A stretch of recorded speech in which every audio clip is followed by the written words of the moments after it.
buku harian Faustina.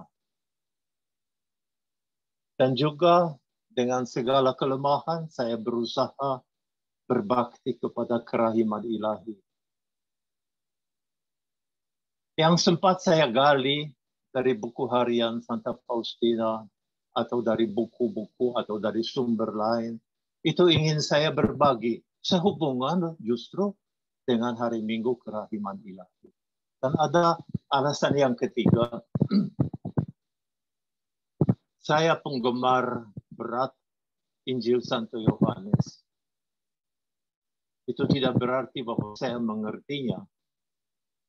Saya berusaha membaca, merenungkannya.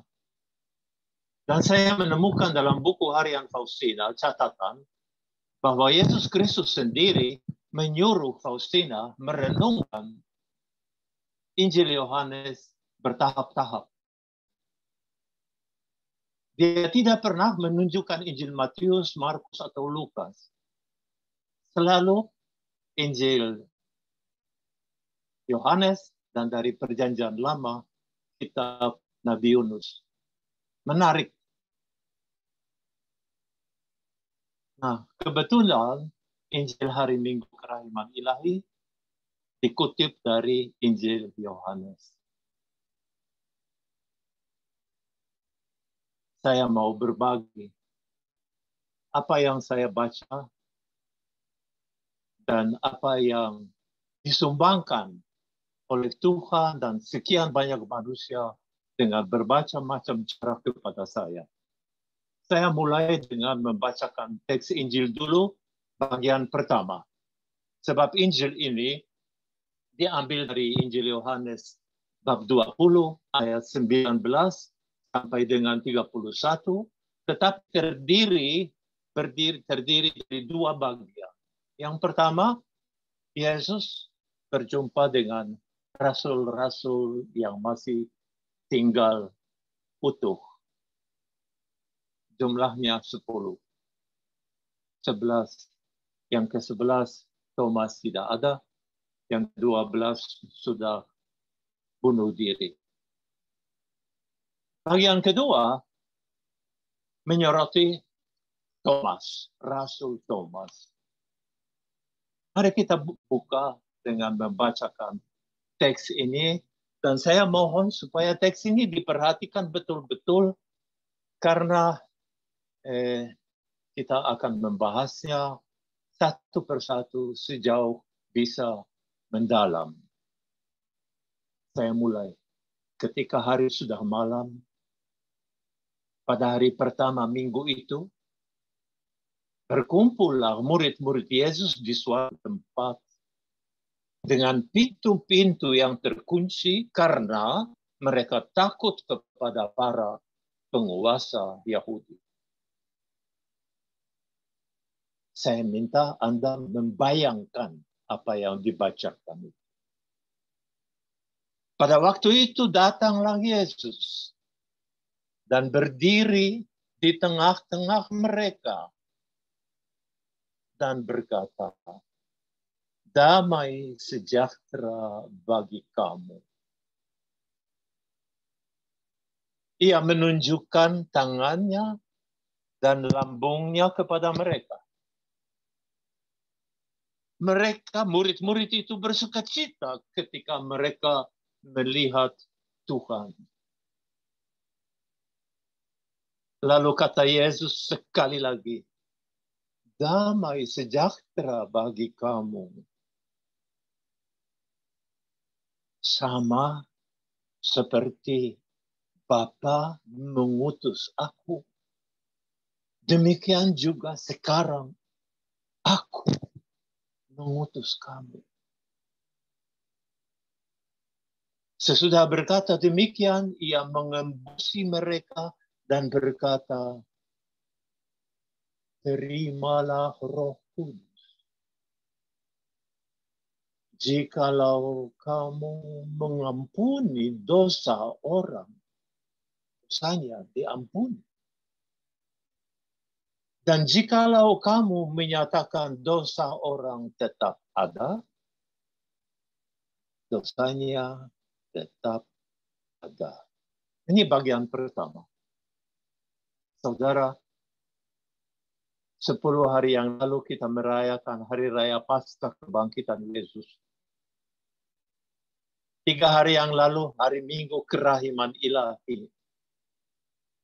Kalau yang Paskah adalah kebangkitan Yesus, maka dalam arti tertentu, hari Minggu Kerahiman Ilahi dapat disebut kebangkitan murid-murid.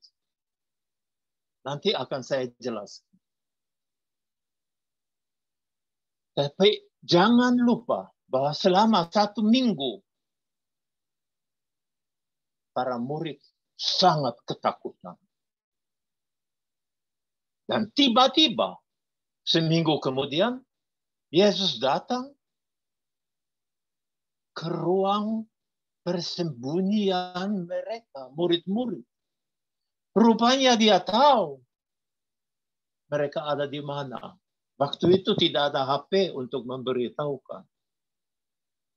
Tapi saudara, dia tahu lebih dari itu. Dia tahu apa yang ada di dalam hati murid-muridnya selama seminggu ini. Maka tindakannya yang pertama adalah ia berdiri di tengah-tengah mereka. Dia yang dikhianati, dia yang disangkal, dia yang mungkin mau dilupakan, atau dia yang menimbulkan rasa putus asa dalam hati murid-murid. Berdiri di tengah-tengah orang yang semacam itu. Dia pasti menatap mereka dengan penuh kemesraan. Sebab hanya kemesraan yang paling sejati hanya ada pada Yesus. Dia mungkin tersenyum, saya yakin dia tersenyum. Dan dia berkata, damai bagimu. Yesus bukan mau menakutkan. Dia tahu murid-muridnya takut. Kehilangan arah. Mungkin putus asa. Mungkin bertanya dalam hati, masih layakkah aku menjadi murid Yesus? Biarpun bersalah, mereka takut mengaku bersalah. Mereka diam. Jadi Yesus melakukan apa? Menunjukkan tangan dan lambung.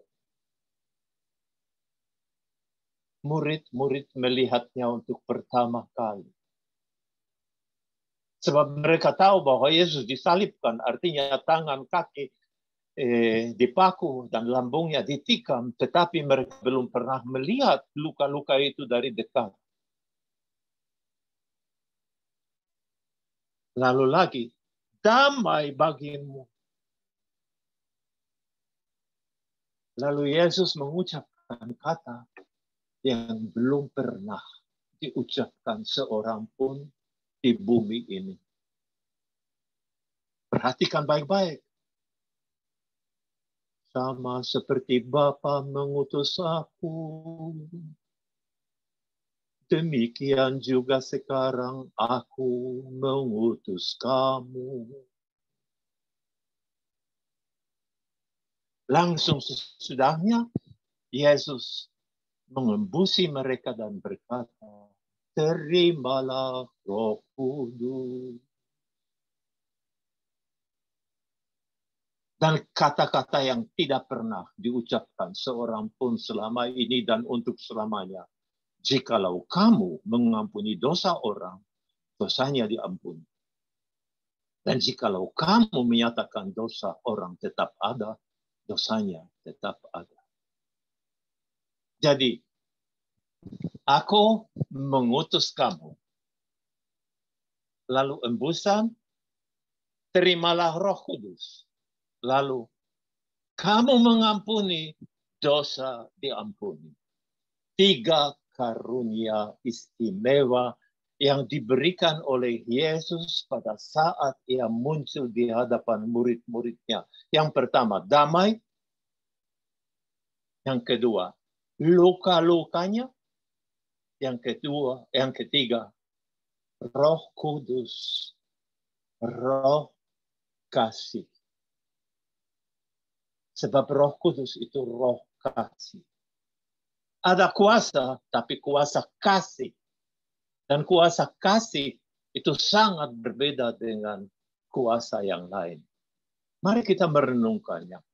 Damai. Pada waktu misa kita rajin memberikan damai kiri kanan. Tetapi berapa lama dan mungkin tidak pernah direnungkan secara pribadi apa yang sebenarnya arti damai.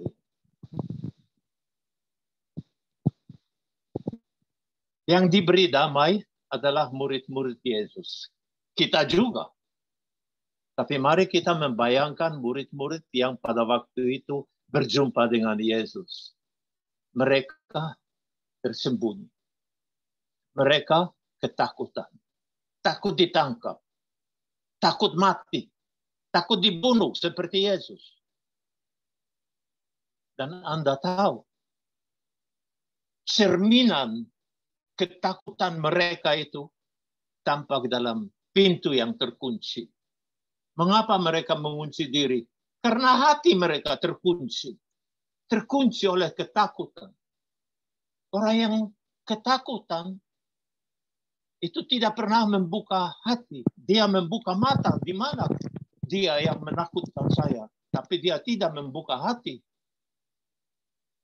Dia tersiksa oleh sikap sendiri yang buruk. Sebab Yesus terus berbicara, jangan takut, jangan takut, jangan takut. Dan ingat bahwa 10 murid itu laki-laki yang sudah dewasa. Tapi mereka ternyata kalah dengan perempuan-perempuan yang datang dari Galilea. Mereka kalah dengan Bunda Maria. Mereka kalah dengan perempuan-perempuan ya yang sebenarnya tidak diperhitungkan oleh bangsa Yahudi. Apakah dalam pikiran mereka tidak ada perasaan kita gagal?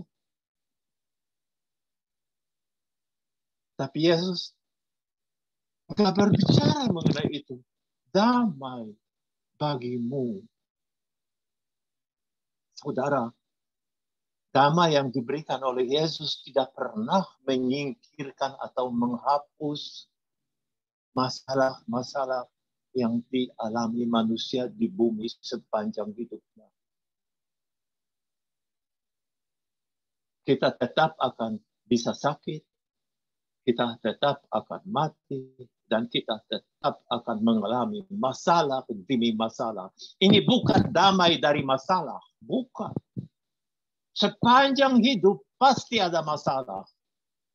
Tetapi sungguh disayangkan kalau dalam masalah-masalah itu tidak ada damai.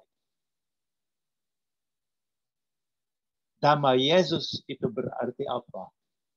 Dia selalu siap mengangkat jiwa, mengangkat batin manusia supaya dia jangan hanya melihat ke bawah dan putus asa dan menangis dan mengeluh, tetapi dia siap memberikan karunia damai sejati, dan karunia damai sejati itu bisa disebut Yesus, engkau andalanku, aku yang rapuh, yang begini, artinya gagal, yang berdosa, yang harus malu, mengandalkan engkau. Hanya mengandalkan Yesus memberikan damai. Selama manusia mengandalkan dirinya, mengandalkan orang lain, mengandalkan benda, mengandalkan patung tertentu atau apa, dia tidak pernah akan damai. Jadi saudara, inilah karunia kebangkitan pertama, damai. Yesus seolah-olah berkata, damai bagimu, saudaraku. Bangkitlah. Engkau roboh, mulailah dari nol. Masih ada harapan. Harapannya di mana? Coba pegang tanganku. Aku siap mengangkatmu. Jangan lupa saudaraku, aku bukan penghitung dosa. Tuhan itu Bapa, siap menolong dan siap mendidik orang yang bikin salah. Kita semua suatu ketika, suatu masa tertentu menjadi anak kecil yang tidak bisa jalan. Betapa indahnya pada waktu itu Bapa, Ayah memegang kita dan menunggu dan bertepuk tangan karena anak jalan, berani jalan. Tapi begitu dia mau jatuh, Bapa langsung pegang supaya jangan jatuh. Dan seandainya jatuh langsung mengangkat. Inilah gambaran Allah Bapa, Allah Putra, Allah Roh Kudus. Kasih. Kasih semata-mata. Maka kalau kita mengerti ini, ya, kita ini biarpun berdosa, kita tidak pernah putus asa. Dan jangan mengurusi diri sendiri terus-menerus sampah dosa. Jangan. Jangan seperti pemulung yang terus merenungkan dosa-dosa daripada merenungkan yang busuk. Cobalah mengarahkan mata menatap Yesus yang penuh belas kasih, yang penuh kerahiman. Kata Santa Faustina begini, bukan kata Santa Faustina, kata Yesus kepada Santa Faustina, aku adalah sang kasih dan sang kerahiman sendiri. Tidak ada kepapaan yang dapat bertanding dengan kerahimanku. Juga tidak ada kepapaan yang akan menyerap habis kerahimanku. Sebab setiap kali diberikan kerahimanku, kerahimanku makin meningkat. Inilah Allah. Dia bukan seperti manusia. Allah tak terbayangkan.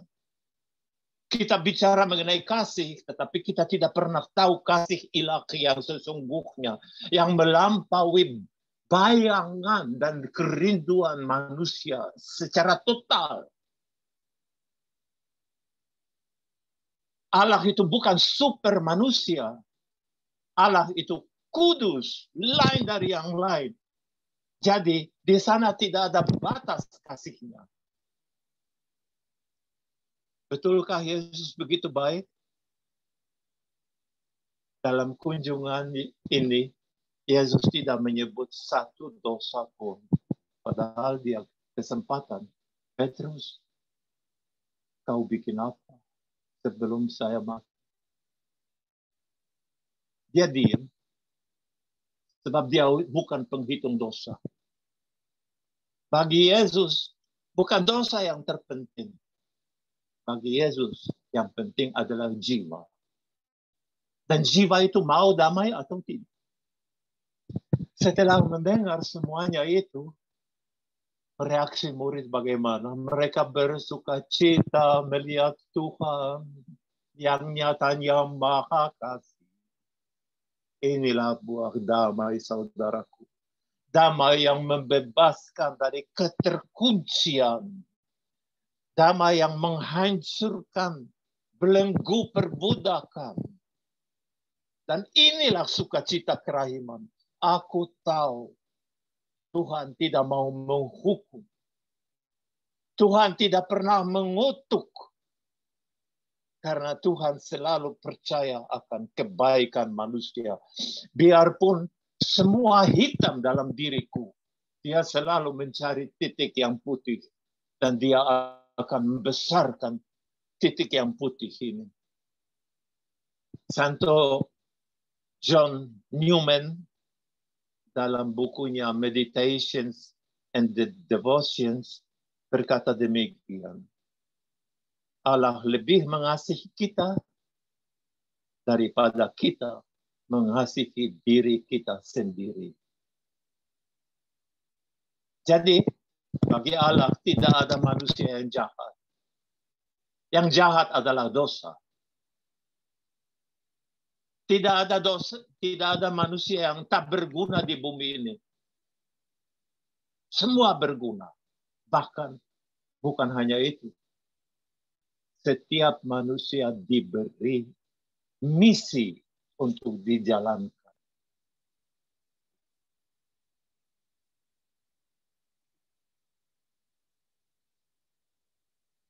Sekarang mari kita melihat luka-luka Yesus. Saya berharap bahwa banyak orang Katolik di Indonesia berdoa atau memperhatikan luka-luka Yesus. Paus Fransiskus sendiri setiap malam berdoa 5 kali Bapa kami untuk menghormati dan memuliakan luka-luka Yesus. Tangan satu, tangan kedua, kaki satu, kaki kedua, lambung Yesus. Ya, jadi sehabis berkata damai bagimu, yang berarti tindakan penyembuhan, pemberian semangat. Yesus sekarang tunjukkan luka-luka.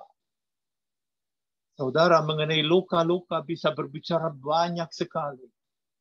Saya berharap bahwa semoga berkat penjelasan yang sangat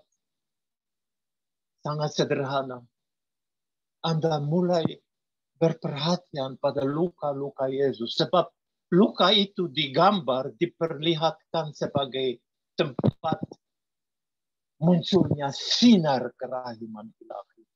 Tapi sinar itu melambangkan darah dan air.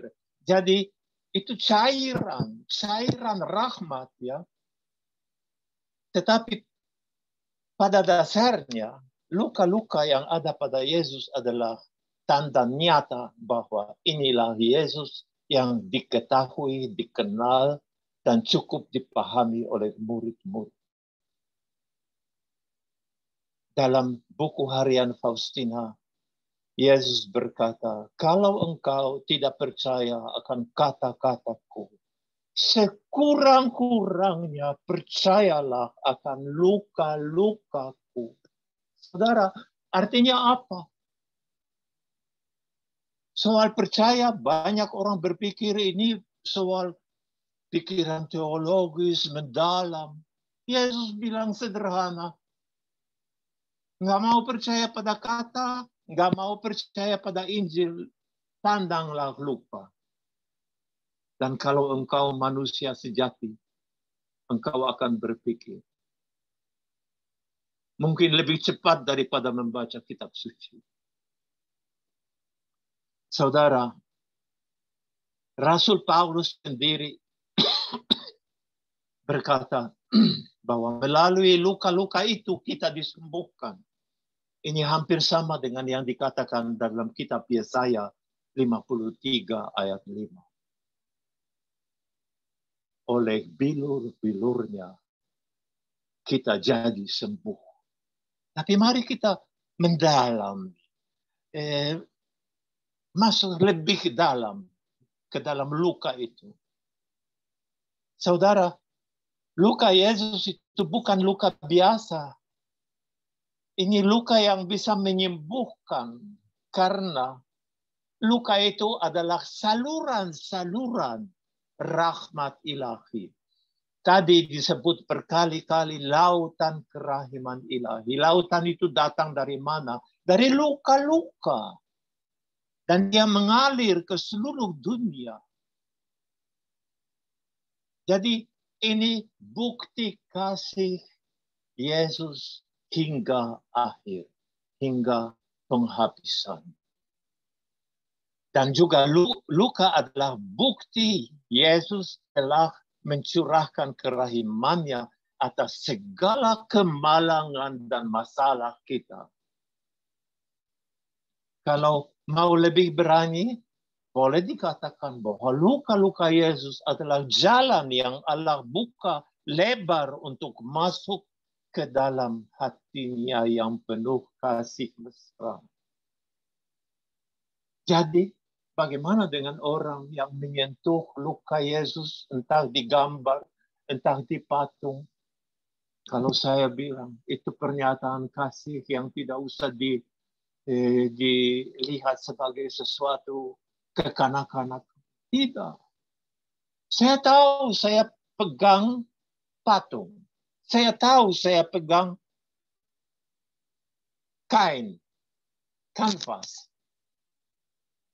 Tetapi saya tidak mau menyentuh kanvas atau patung, tapi saya mau menyentuh Yesus karena saya begitu memuliakan Yesus yang terluka, bukan yang meninggal sebagai pahlawan yang mengalahkan seluruh orang Romawi dan Yahudi. Kepahlawanan sejati adalah mati demi kebenaran.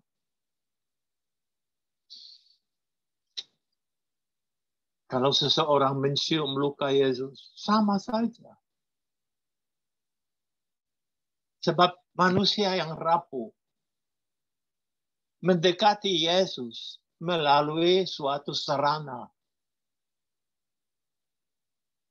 Kasih berbicara melalui luka. Dan itu yang saya cari. Bukan gambarnya, bukan patungnya, tetapi saya mencari kasih. Dan saudara, kalau kita mengikuti misa, kita bukan hanya menyentuh, mencium luka, tetapi kita menelan luka-luka itu bersama dengan Yesus. Adakah persatuan yang demikian erat dalam agama yang lain? Inilah tubuhku, inilah darahku. Inilah darah dan tubuh yang mencahayakan dunia dan akan mencahayakan sampai akhir zaman. Dan luka-luka itu sudah mempertobatkan banyak orang karena mereka mengalami kerahiman. Orang yang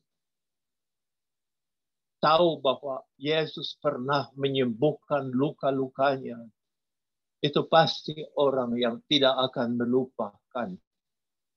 Sebab kalau seseorang membuka hati bagi Yesus dan mencari lukanya yang sangat pedih, dia pasti akan menemukan jalan menuju ke Allah Tritunggal, Bapa, Putra, dan Roh Kudus. Asal dia memutuskan hal ini dengan tegas. Aku mengandalkan Engkau, ya Yesus. Jangan mengandalkan diri.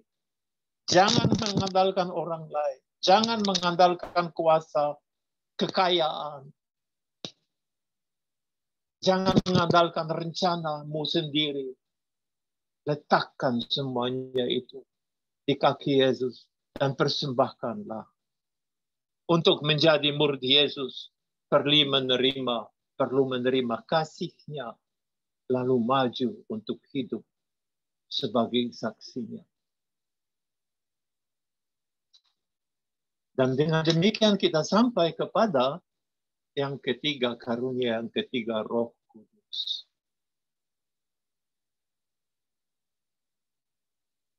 Saya yakin bahwa melalui karunia damai dan melalui karunia luka, murid-murid sudah berubah. Kata Yesus, saya ingatkan lagi, terimalah Roh Kudus. Jikalau kamu mengampuni dosa orang, dosanya diampuni.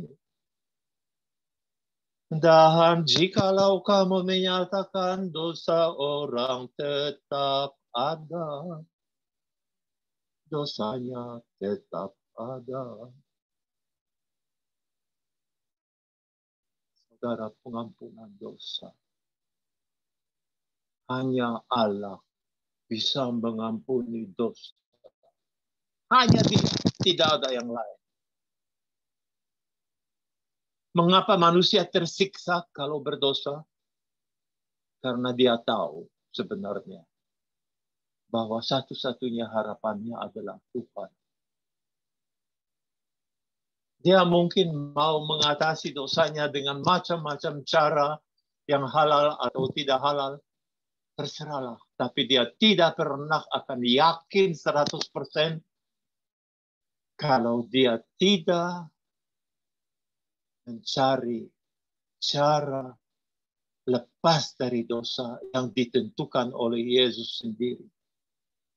Jangan lupa, setiap kejahatan yang dilakukan manusia ada harganya, harus dibayar.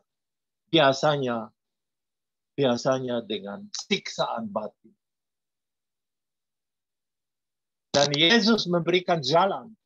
Mau lepas? Bisa. Sampai kapan? Sampai saat terakhir engkau mati. Saya tidak percaya bahwa kalau seseorang yang bukan Kristen memanggil Yesus pada saat ajalnya, saya tidak percaya dia akan pergi ke neraka. Saya tidak percaya. Mengapa? Sebab contohnya penyamun yang baik. Si penyamun tidak bilang, Pak, Yesus dari Nazaret, aku melakukan banyak dosa, aku membunuh 1, 2, 3, 4 orang, saya merampok, saya ini. Tidak. Dia hanya mengatakan, ingatlah aku kalau sudah sampai. Dan Yesus mengangkatnya santo langsung pada saat itu. Karena berkata, hari ini juga engkau akan bersama denganku dalam Firdaus. Saya memang berani, mungkin keterlaluan, mengatakan bahwa kalau orang yang bukan Kristen memanggil Yesus pada saat ajalnya, dia pasti akan ini. Sebab saya tidak bisa membuktikannya hitam atas putih. Kita tidak pernah tahu. Tetapi saya yakin kasih Yesus lebih jauh daripada manusia membayangkannya. Dan yang paling indah dalam hidup ini adalah diampuni. Dosa selalu terbayang di hadapanku. Tapi Yesus bisa membereskannya. Yang paling celaka dalam hidup manusia adalah dosa, bukan sakit. Nah, pengampunan itu adalah karya Allah sendiri. Allah saja yang bisa membangkitkan jiwa dari dalam yang penuh becek. Tapi karunia ini perlu dimohon, saudara. Ada banyak orang yang bertanya bagaimana dengan indulgensi pada hari Minggu Kerahiman. Ternyata ada yang berpikir bahwa kalau sudah saya melakukan syarat-syaratnya, semuanya beres. Itu seperti hujan akan jatuh pada saya, hujan karunia. Tapi bagaimana dengan orang yang tidak pernah menantikan karunia indulgensi itu, penghapusan dosa? Dan jangan lupa, indulgensi ada dari dosa maupun dari hukuman atas dosa. Dua-duanya harus dimohon. Dan dua-duanya harus diyakini akan diberi oleh Tuhan melalui sakramen tobat. Kalau ada di antara Anda yang suka membaca buku harian Faustina, pasti berjumpa dengan banyak teks dalam buku harian itu mengenai betapa imam berkuasa di bumi ini, tetapi yang sesungguhnya bertindak melalui imam adalah Allah sendiri.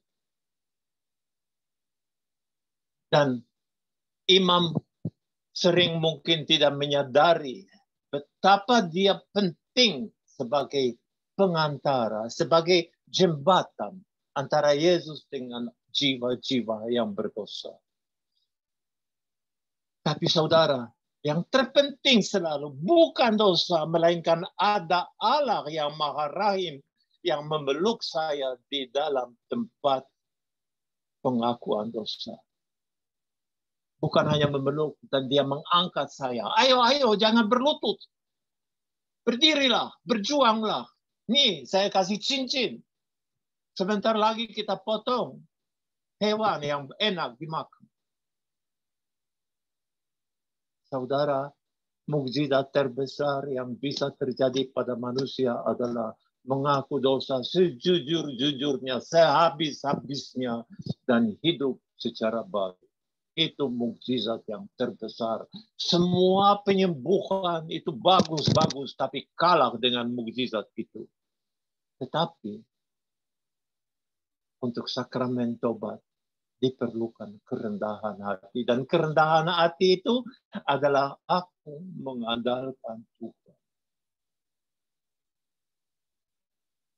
Saudara, dengan demikian kita sampai ke bagian kedua yang tidak panjang. Saya membacakan Injilnya mulai dari ayat 24 sampai 31. Tetapi Thomas, salah seorang dari ke-12 murid itu yang disebut Didimus, tidak ada bersama-sama mereka ketika Yesus datang di situ. Jadi, kata murid-murid yang lain itu kepadanya, kami telah melihat Tuhan. Tetapi Thomas berkata kepada mereka, sebelum aku melihat bekas paku pada tangan, dan sebelum aku menaruh jariku ke dalam bekas paku itu, dan menaruh tanganku ke lambungku, sekali-kali aku tidak akan percaya. Jago kan? Ada Petrus jago, ada Thomas jago, dan kita yang sering jago-jago padahal menyedihkan.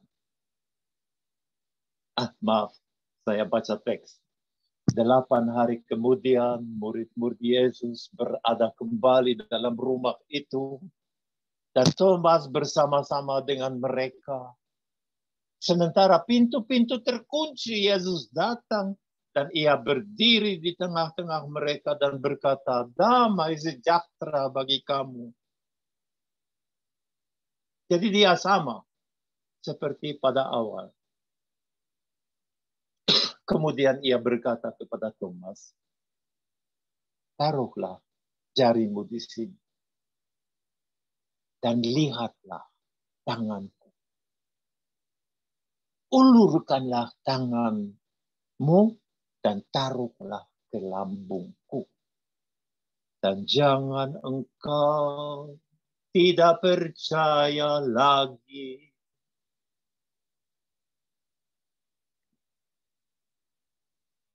Thomas menjawab, iya. Ya Tuhanku dan Allahku.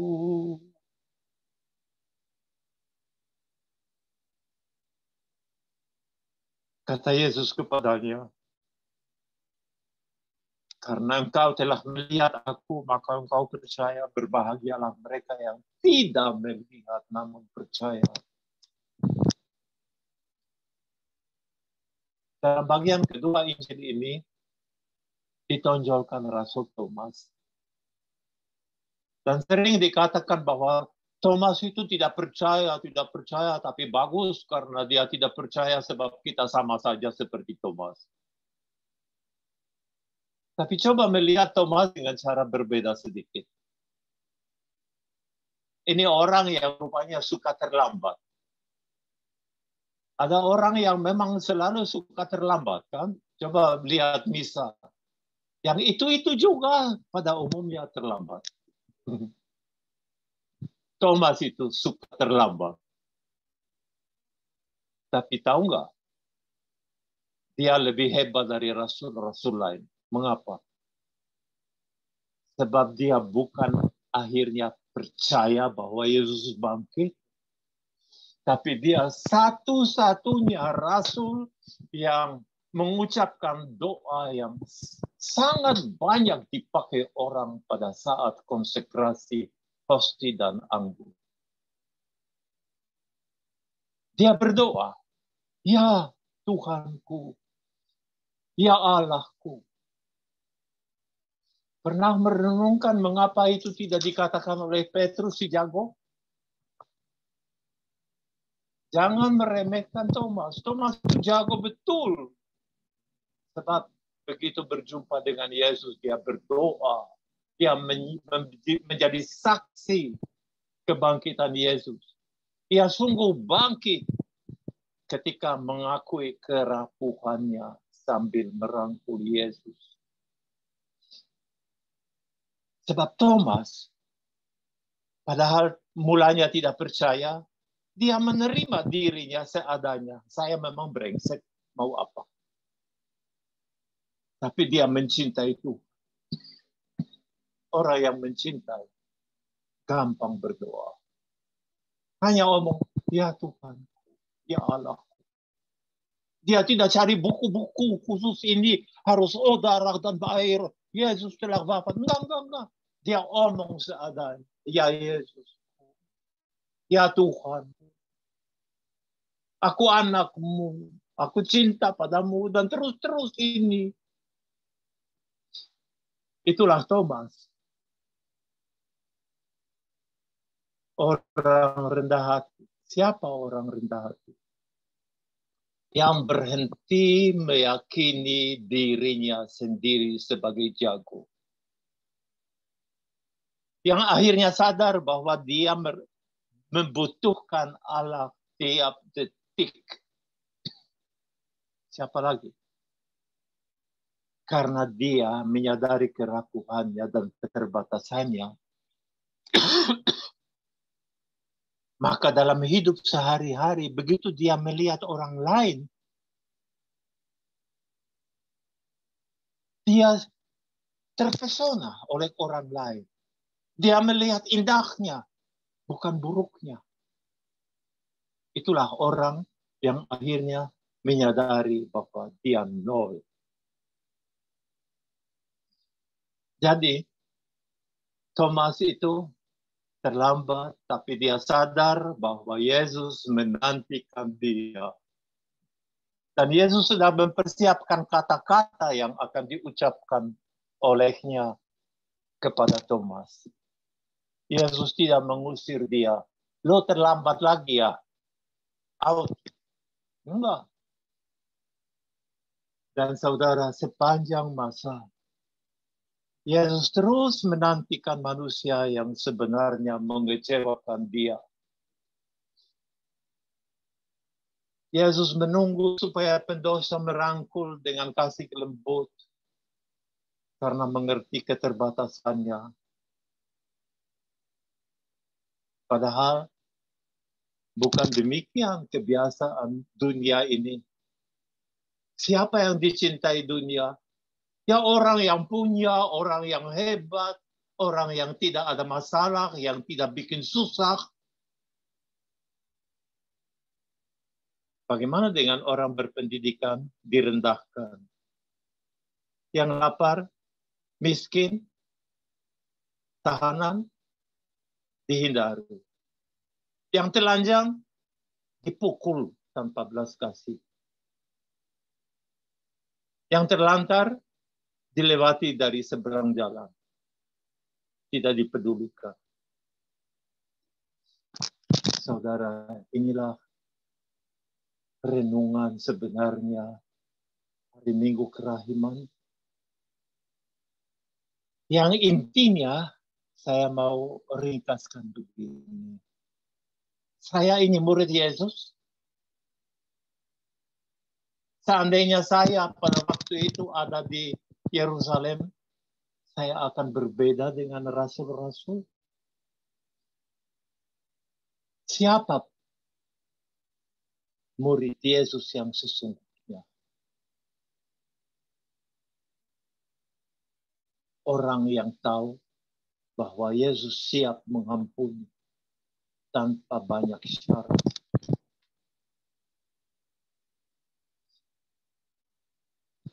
Yesus tahu, murid Yesus yang benar membereskan keluarganya sendiri dulu sebelum membereskan dunia. Buat apa terkenal di luar keluarga? Kalau di rumah ada sesuatu yang mirip neraka.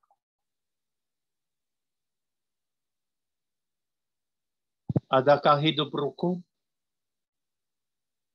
Motivasi keluarga lurus? Makin tua makin lembut hatinya? Makin berani menunjukkan cinta kepada anak, istri, suami, penghuni rumah? Menyebarkan damai? Mengutamakan roh?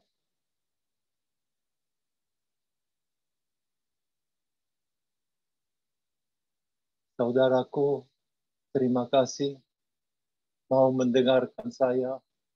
Saya membaca di sini 381 orang. Semoga Anda diberkati berlimpah-limpah sepanjang hidup.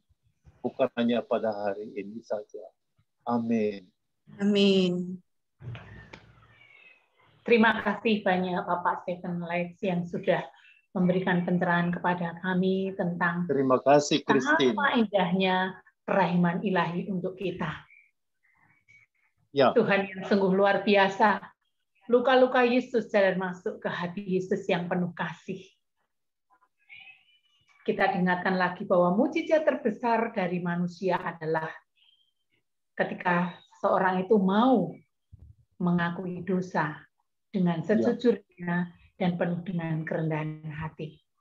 Tuhan Sang Kerahiman Ilahi tidak akan pernah memandang dosa sebesar apa, semerah apa. Tuhan akan tetap putihkan seperti salju jika seseorang yang berdosa tadi mau datang dengan segala kerendahan hati dan kejujurannya. Sungguh luar biasa pada sore hari ini. Terima kasih banyak Pak Stephen Lex yang sudah memberikan pencerahan kepada kita semua. Sekarang kita akan masuk ke dalam sesi tanya jawab. Ini ada beberapa pertanyaan Bapak Stephen. Ya. Masih ada sesi tanya jawab. Ini sudah jam 16 hampir. Iya. Ini saking senangnya Pak Stephen. Ya. Iya. Ada 3 pertanyaan yang sudah kami terima. Ya. Sebentar Bapak. Yang pertama, mengapa pada gambar kerahiman ilahi tidak ada luka-luka Yesus? Pertanyaan dari Ibu Dewi Halim. Mengapa apa?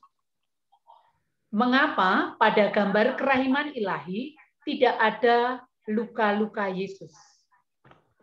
Ya. Karena tidak dilukis oleh pelukis dan pelukisnya mungkin sama sekali bukan orang Kristen. Ya. Itu saja, Bapak. Itulah jawabannya. Itulah jawabannya yang benar.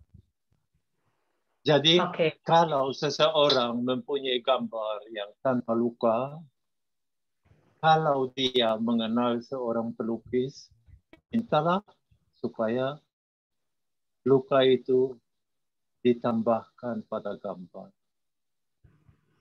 Saya sendiri memiliki gambar yang saya tidak sadari dari awal mulanya, tetapi pelukisnya mengaku bahwa dia lupa melukis luka. Nanti Pak Stefan sendiri yang membuatnya ya. Tapi saya tidak membuatnya. Sebab saya berpendapat inilah asli. Saya tidak mau campur tangan. Yang penting bukan apa yang ada di gambar, walaupun seharusnya ada. Tetapi yang penting adalah apa saya ingat luka itu atau tidak. Nah, karena saya membaca buku harian Faustina, saya tidak bisa lupa mengenai luka-luka itu. Itu yang saya anjurkan.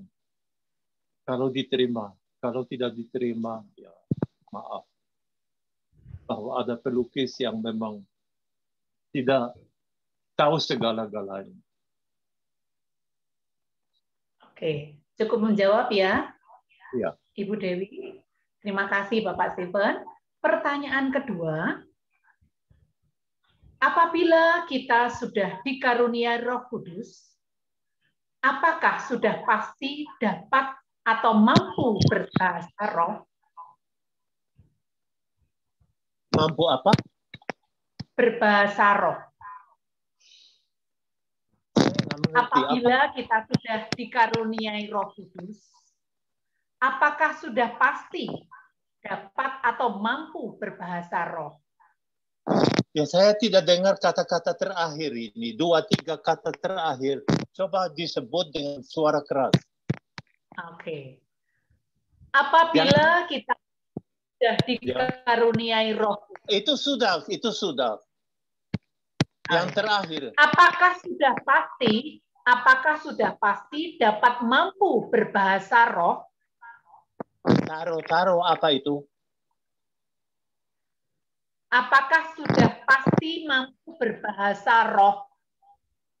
Saya nggak mengerti. Boleh saya minta orang lain membacakannya? Bu Rika mungkin coba.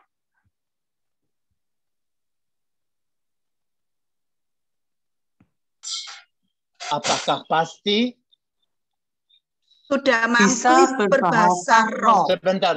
Satu orang. Apakah sudah pasti bisa mampu berbahasa roh? Berbahasa roh. Nggak mengerti itu kata itu apa itu. Bisa ditulis? Bahasa roh. Bahasa roh itu biasanya untuk orang-orang yang biasa karismatik. Sudah pasti mampu berbahasa roh. Iya, benar. Iya, betul. Seperti yang karismatik itu, Romo. Saudara, ya. Jangan pernah mengajukan pertanyaan mengenai pasti. Sebab yang pasti itu hanya tahu Tuhan. Itu biar ditanya kepada paus, kepada uskup, kepada imam, mereka pasti akan menjawab tidak ada yang pasti. Sebab memiliki karunia itu berbeda daripada menghayati karunia. Ya. Saya bisa mempunyai karunia penyembuhan, tapi saya menggunakannya demi kepopuleran diri sendiri. Apakah itu tidak bisa terjadi dengan karunia berbahasa roh? Saya memiliki karunia mungkin itu. Tapi bagaimana dalamnya hati saya? Saya menggunakan bahasa roh itu untuk dianggap hebat, atau untuk merendahkan diri di hadapan Tuhan, atau untuk apa? Jadi, karunia apapun bukan kepastian. Penghayatan karunia dengan motivasi murni, itulah yang menentukan. Oke? Baik, cukup menjawab ya Ibu Ana. Terima kasih banyak Bapak Stephen. Ya. Pertanyaan yang ketiga, apakah karunia Roh Kudus mengampuni dosa orang itu berlaku juga untuk umat awam atau hanya berlaku untuk para imam saja? Untuk mengampuni dosa? Ya. Saudara, yang mengampuni dosa bukan imam. Yang mengampuni dosa adalah Tuhan yang tersembunyi di balik imam. Jadi pertanyaannya ya sangat dasar ya. Kalau seseorang mengaku bahwa dia mengampuni dosa tanpa mengatakan saya karena diberi kuasa oleh gereja para rasul mengampuni engkau, kalau dia tidak mengucapkan itu dan dia bukan imam, itu tidak mungkin diampuni. Tetapi apakah Allah sendiri bisa mengampuni orang itu? Tentu bisa. Ya, tetapi buktinya tidak ada. Artinya harus diimani saja. Nah, sedangkan di gereja Katolik kita memiliki imam yang ditakbiskan secara sah, yang diberi kuasa pada waktu mereka menjadi imam, dan kuasa itu tidak boleh dipakai secara sembrono, ya, dan tidak boleh diomongkan apa yang diakui oleh orang. Jadi ini sangat serius. Ini bukan karena saya dapat karunia Roh Kudus, maka saya otomatis diampuni. Oh. Yesus tidak pernah mengatakan itu. Dan justru hal yang sangat fundamental ini disebut pada hari Minggu kerahiman ilahi. Yang kamu ampuni akan diampuni oleh Allah. Yang kamu nyatakan tidak dapat diampuni oleh Allah juga akan diakui tidak dapat diampuni. Oke, ada 3 pertanyaan, masih ada lagi atau sudah selesai? Masih ada satu Pak Stephen. Ya. Terima kasih banyak. Itu tadi sekaligus menjawab pertanyaan dari Ibu Lidmina tentang Yohanes 20 ayat yang ke-23. Ya. Ya, ini pertanyaan terakhir Pak Stephen. Apakah dapat disamakan antara orang yang rendah hati dengan orang yang polos atau lugu? Oh enggak. Ada banyak orang polos dan kepolosan itu tidak selalu positif. Ya. Misalnya ada seseorang yang hidup pas-pasan, ya. Tapi karena dia polos, dia percaya pada semua orang, sehingga pinjam sini, pinjamkan situ, lalu dia akhirnya tidak mempunyai jaminan apapun untuk menyambung hidup. Itu polos. Dan biasanya disebut anak-anak itu polos. Polos dalam arti mereka sangat percaya pada orang tertentu yang mereka suka, yang bisa membuat mereka senang, yang kasih coklat, ya. Pokoknya anak itu polos dan sangat mudah ditipu. Orang rendah hati bukan orang polos. Orang rendah hati itu baik hati. Tetapi jangan lupa, tidak setiap pemberian berarti bahwa hatinya baik. Misalnya, saya contoh. Saya mempunyai narkoba. Saya melihat ada orang yang minta dari saya narkoba. Dan dia minta bukan main karena dia sakit. Dia tidak bisa tahan tanpa narkoba. Saya berpendapat bahwa karena saya kan dengan dia, maka saya kasih kepada dia narkoba. Itu baik? Itu jahat. Jahat karena memperbesar kemungkinan orang itu akan jatuh dalam narkoba dan bisa mati dan macam-macam.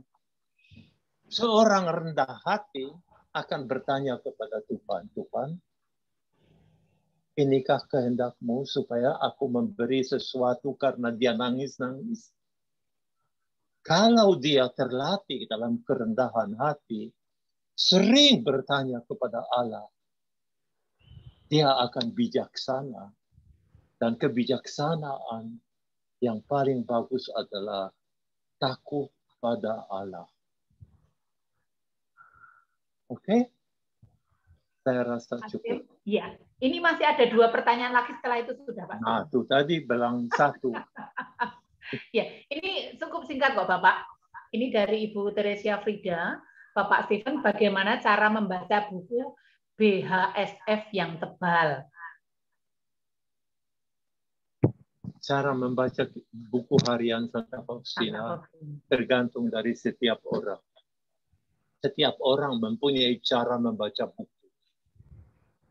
Tapi kalau seseorang yang tidak suka membaca atau malah tidak pernah membaca, entah karena tidak punya buku, tidak punya koran, tidak punya minat untuk membaca, atau malah tidak bisa membaca, jangan dipaksa membaca. Kalau seseorang mau membaca buku harian Faustina, alangkah baiknya kalau dia menonton satu film mengenai Santa Faustina. Ada banyak di YouTube. Mungkin ada juga yang diterjemahkan sudah sehingga bisa diketahui apa maksudnya, apa yang diomongkan oleh para aktor. Atau dia diberi penjelasan singkat mengenai kebaktian atau ibadat kerahiman ilahi. Mungkin baik kalau dia dimulai dididik dalam kerahiman ilahi dengan korongka dulu, ya. Jadi jangan baca dulu. Tidak bisa ditentukan. Pokoknya jangan pernah. Itu mungkin saya berbicara terlalu keras. Jangan pernah memaksa diri membaca buku yang tidak disukai, yang tidak berbicara kepada Anda dari awal sampai akhir. Kecuali Anda luar biasa. Sebab saya ingat dari masa muda saya, waktu saya belasan tahun, ada libur, dan saya sendiri di suatu gedung yang besar, dan di gedung itu ada macam-macam, antara lain plat musik yang kuno, hitam, yang berputar-putar ya, dengan listrik. Saya memaksa diri berminggu-minggu mendengarkan musik klasik. Mengapa? Karena saya lihat dan dengar bahwa semua orang yang hebat itu tahu musik klasik. Bukan musik lagu-lagu, aku cinta padamu, bla bla bla bla. Ya. Jadi saya mau tahu musik yang benar. Dan saya memaksa diri. Dan Anda percaya, saya berhasil. Sampai sekarang, nomor 1 bagi saya musik klasik. Yang lain lagu, ya nggak perlu sebenarnya. Termasuk yang hebat-hebat. Yang paling saya suka Bach. Nah, tapi orang seperti saya ini yang memaksa diri sulit ditemukan di bumi ini. Ya. Ini seperti memaksa diri, ya, memaksa tenaga. Saya habisin waktu berjam-jam mendengarkan itu. Saya tidak mengerti, tapi lama-kelamaan saya jatuh cinta. Nah, lebih baik membaca lalu istirahat. Lalu coba buka di mana saja terbuka, baca sebentar.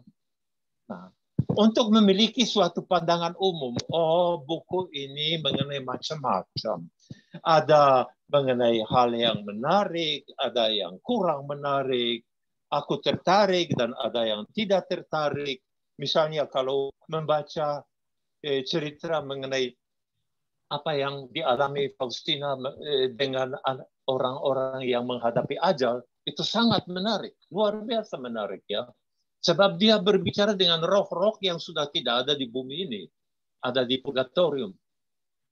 Nah, tetapi, ini penting, tetapi kalau seseorang sudah menjadi devosa kerahiman ilahi secara resmi, apalagi kalau dia menjadi leader komunitas. Kalau dia tidak mau membaca buku harian Faustina, pecat dia. Pecat.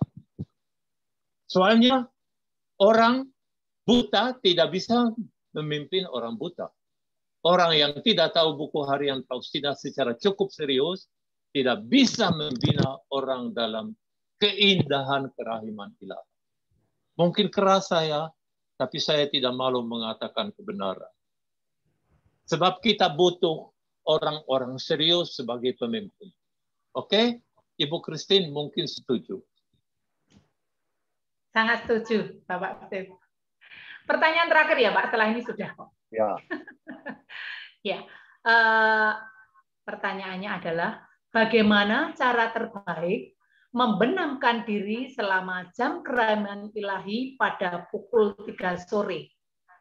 Mungkin Bapak Stephen bisa memberikan contoh. Tidak ada cara terbaik. Tidak ada. Hanya ada cara terbaik untuk saat tertentu bagi orang tertentu. Dan ini jangan dipaksa-paksakan. Suatu cara yang saya miliki, saya tidak pernah mau berikan kepada orang lain. Mengapa? Sebab terus berubah. Setiap hari berubah. Dan saya tidak bisa menguasai itu. Kadang-kadang saya menangis, kadang-kadang sama sekali saya tidak ada terharu, seperti kering. Tidak bisa ditentukan. Tapi umumnya bisa dikatakan begini ya. Mau sungguh membenamkan diri dalam kerahiman ilahi. Coba dulu mengheningkan diri. Sungguh-sungguh. Jangan pakai HP. Jangan pakai buku. Jangan pakai rumus-rumus tertentu. Tapi Tuhan, aku anakmu. Mau melakukan hal yang tidak pernah engkau rinci. Yaitu membenamkan diri dalam kerahiman. Membenamkan diri dalam sengsaramu. Tuhan, ajarilah aku. Bimbinglah aku. Lalu mulailah, entah apa. Yesus, aku mencintaimu. Yesus, engkau dalam. Yesus, aku tidak mau lepas darimu. Yesus, aku mau masuk ke dalam lautan kerahiman-Mu. Aku tahu bahwa engkau tidak pernah menenggelamkan jiwa manusia.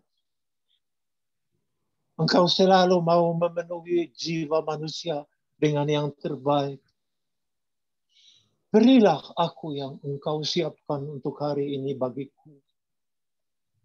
Dan aku mempersatukan diri dengan semua orang yang melakukan hal ini pada jam yang sama. Aku percaya akan persekutuan para kudus. Aku berenang dalam lautan kerahiman-Mu. Aku memandang diri-Mu yang tersenyum, senang bahwa aku melakukannya walaupun saya tidak tahu bagaimana caranya. Saya sendiri belum tentu melakukan hal yang demikian seperti saya berkata demikian. Tapi pada saat ini sungguh-sungguh saya berbicara seolah-olah orang mau contoh, ya berilah, ya sudah. Ibu Christine, pegang janji ya. Ini pertanyaan terakhir ya. Siap, siap dengan senang hati. Pak Stephen, sungguh luar biasa. Saya mau hanya mengatakan banyak terima kasih. Tidak menduga ada pertanyaan-pertanyaan yang demikian. Rupanya Parokia Kokos itu serius. Iya, karena terima kasih atas semua. Kita, Pak. Ya. Beribu terima kasih Pak